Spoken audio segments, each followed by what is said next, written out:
ನೋಡಿ friends, egg biryani ಮಾಡೋದಕ್ಕೋಸ್ಕರ ingredients ಏನೇನು ಬೇಕಂತ ಜೀರಿಗೆ ತೊಗೊಂಡಿದ್ದೀನಿ, ಸೋಂಪು ತೊಗೊಂಡಿದ್ದೀನಿ, ಚಕ್ಕೆ ತೊಗೊಂಡಿದ್ದೀನಿ, ಸ್ಟಾರ್ ಫ್ಲವರ್ ತೊಗೊಂಡಿದ್ದೀನಿ, ಏಲಕ್ಕಿ ತೊಗೊಂಡಿದ್ದೀನಿ, ಲವಂಗ ತೊಗೊಂಡಿದ್ದೀನಿ. ಇದಿಷ್ಟು ಎಗ್ ಬಿರಿಯಾನಿಗೆ ಮಸಾಲೆ ಮಾಡ್ಕೊತೀವಲ್ಲ ಅದಕ್ಕಾಗೋ ಇಂಗ್ರೀಡಿಯೆಂಟ್ಸು.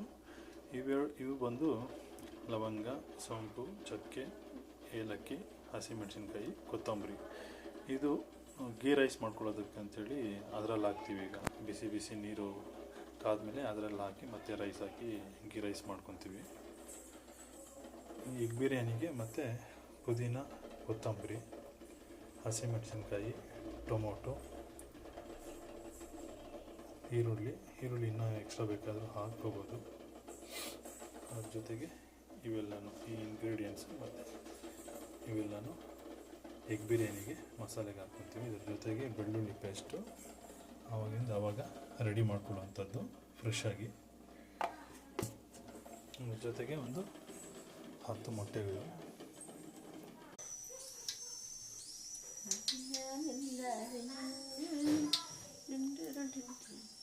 ಎಣ್ಣೆ 8 ಚಮಚ ಎಣ್ಣೆ ಹಾಕಿದ್ದೀನಿ.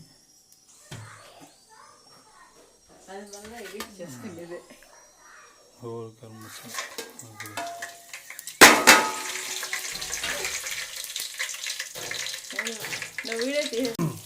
ಹೋಲ್ ಗರಂ ಮಸಾಲೆ ಎಲ್ಲ ಆದಮೇಲೆ ಹಾಕಿ ಪೇಸ್ಟ್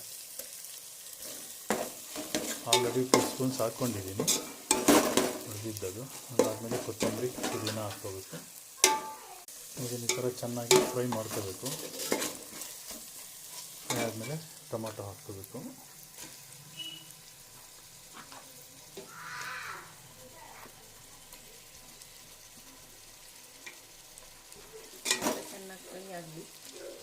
ಆಗುತ್ತೆ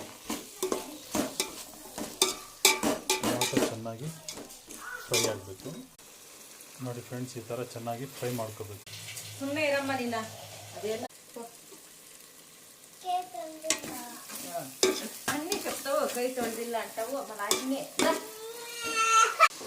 ಥರ ಮೊಸರು ಹಾಕ್ಕೋಬೇಕು. 1 ಟೇಬಲ್ ಸ್ಪೂನಷ್ಟು ಮೊಸರು ಹಾಕ್ಕೊಂಡು ಇದನ್ನು ಚೆನ್ನಾಗಿ ಫ್ರೈ ಮಾಡ್ಕೋಬೇಕು.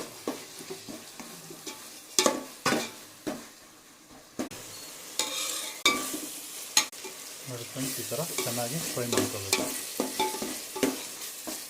ನೋಡಿ ಫ್ರೆಂಡ್ಸ್, ಈ ಥರ ಚೆನ್ನಾಗಿ ಫ್ರೈ ಆಗಿರೋದಕ್ಕೆ 1 ಸ್ಪೂನು ಬಿರಿಯಾನಿ ಪೌಡ್ರು, ಒಂದು 1/2 ಟೇಬಲ್ ಸ್ಪೂನಷ್ಟು ಖಾರ ಪುಡಿ, 1 ಟೇಬಲ್ ಸ್ಪೂನಷ್ಟು ಧನಿಯಾ ಪುಡಿ, ಇಷ್ಟು ಹಾಕೊಂಡು ಚೆನ್ನಾಗಿ ಮಿಕ್ಸ್ ಮಾಡ್ಕೋಬೇಕು. ನೋಡಿ ಫ್ರೆಂಡ್ಸ್, ಈ ಥರ ಎಣ್ಣೆ ಬಿಟ್ಕೊಳ್ಳೋವರೆಗೂ ಈ ಥರ ಚೆನ್ನಾಗಿ ಮಿಕ್ಸ್ ಮಾಡಬೇಕು.